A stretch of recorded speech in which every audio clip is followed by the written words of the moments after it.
अस्सलाम वालेकुम व्यूअर्स, मेरा नाम अली है और आज की वीडियो का टॉपिक है वो कौन सी कॉमन गलतियां हैं जो स्टडी वीज़ा अप्लाई करते हुए स्टूडेंट करते हैं।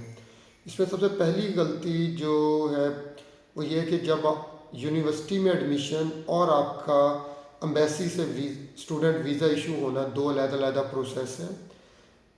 इस बात की कोई गारंटी नहीं है कि अगर आपका यूनिवर्सिटी में एडमिशन हो गया तो आपको वीज़ा मिलेगा ही।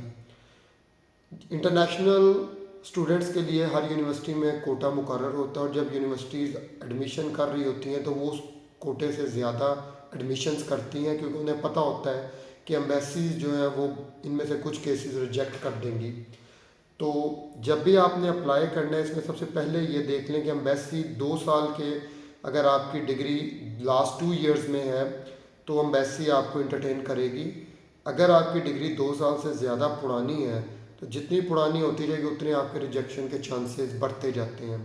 फॉर एग्ज़ाम्पल, अगर आज हम जनवरी 2023 में बैठे हैं और हम अप्लाई करना चाह रहे हैं तो लास्ट डिग्री आपकी जनवरी 2021 तक, इस पीरियड के दरमियान हो, 21 से लेकर 23 के दरमियान।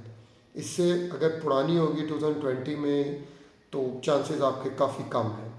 सेकंड है यूनिवर्सिटी रैंकिंग। जब आप एडमिशन लेते हैं तो उस वक्त स्टूडेंट्स ये देख रहे होते हैं कौन सी यूनिवर्सिटी सबसे सस्ती है।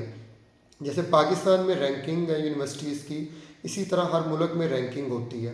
तो जितनी आपकी यूनिवर्सिटी की रैंकिंग कमज़ोर होगी उतने ही वीज़ा रिजेक्शन के चांसेस आपके ज़्यादा हैं, क्योंकि एम्बेसी को ये बात पता होती है कि इस यूनिवर्सिटी ने बहुत ज़्यादा स्टूडेंट्स को एडमिशन्स दिए हैं और वो फिर एम्बेसी उस चीज़ को पूरा थॉरोली चेक करती है, जिसमें बहुत सारी रिजेक्शंस होती हैं।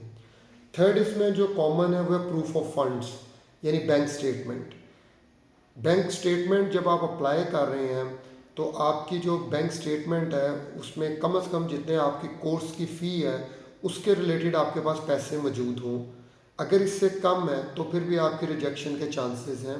प्रूफ ऑफ फंड्स में आप अपने पेरेंट्स की भी, जो आपको स्पॉन्सर कर रहे हैं, उनकी भी लगा सकते हैं, लेकिन ये ब्लड रिलेटिव ही हों। आप ब्लड रिलेटिव्स के अलावा बैंक स्टेटमेंट नहीं लगा सकते। लास्ट इसमें जो सबसे कॉमन रीज़न है वो फेक डॉक्यूमेंटेशन।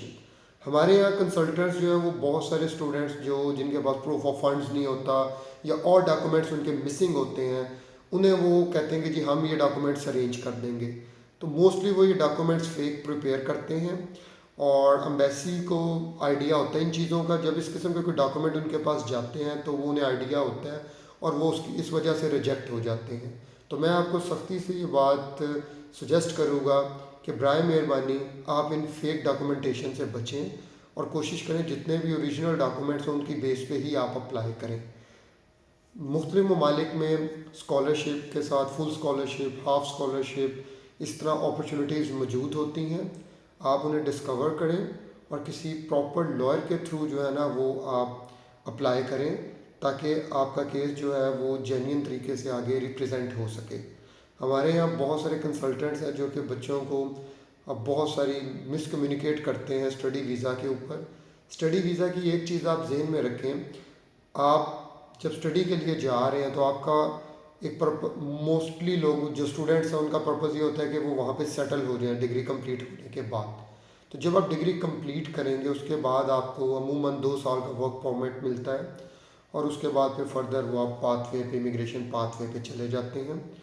तो इसमें एक सर्टेन अमाउंट होती है जो आपको वर्किंग की इजाज़त होती है। यूजुअली वो 20 आवर्स होते हैं पर वीक। तो आप ये सारी चीज़ों को डिटेल से रिसर्च करें। फर्दर आपकी कोई क्यूरी हो तो मुझे आप ज़रूर कमेंट बॉक्स में शेयर करें। I will try my best कि मैं उसको reply as soon as possible करूँ। Thank you very much. अस्सलाम वालेकुम।